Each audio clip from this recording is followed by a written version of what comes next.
ഞങ്ങളിപ്പോ നിൽക്കുന്നത് എവിടാണെന്ന് അറിയാമോ? വേറൊന്നും അല്ല, നമ്മുടെ നസ്രിയുടെയും ഫഹദ് ഫാസിലിന്റെയും കല്യാണം നടന്ന അൽസാജിലാണ്. നമുക്കൊന്ന് പോയാലോ? ദേ ഈ കണ്ടാണ് നമ്മുടെ കഴക്കൂട്ടം അൽസാജ് കൺവെൻഷൻ സെന്ററിന്റെ മെയിൻ എൻട്രൻസ്. ദേ ഈ കണ്ടാണ് അൽസാജ് കോമറ്റ്. അവിടെ ഒരു കല്യാണം നടക്കുകയായിരുന്നു. നമ്മൾ ചെന്നപ്പോഴത്തേനും അവിടെ ബാംഗിൾസും ബിന്ദിയും പൂവും കളർ സ്റ്റാമ്പും ഒക്കെ വെച്ചേക്കണം. ഞാൻ അവിടെ വെച്ചിരുന്ന മുല്ലപ്പൂവിനകത്ത് നിന്ന് ചെറിയൊരു പീസ് എടുത്തിട്ട് നേരെ ഹാളിനകത്തോട്ട് കയറി.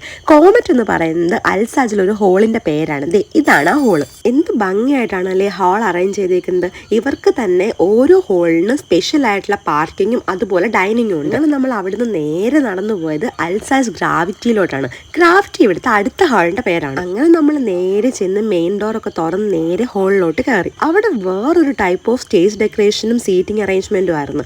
ഇവിടെ കല്യാണമൊക്കെ കഴിഞ്ഞ് ചെറുക്കനും പെണ്ണും കൂടെ ഫോട്ടോസ് ഒക്കെ എടുക്കുന്ന തിരക്കായിരുന്നു. അങ്ങനെ നമ്മൾ അൽസാജ് കോമറ്റും അൽസാജ് ഗ്രാവിറ്റിയും ഒക്കെ കണ്ട് ഇവിടുത്തെ മെയിൻ ഹാളായ അൽസാജ് മിൽക്കി വേയിലോട്ടാണ് നേരെ പോയത്. കോമറ്റും ഗ്രാവിറ്റിയും വെച്ച് നോക്കി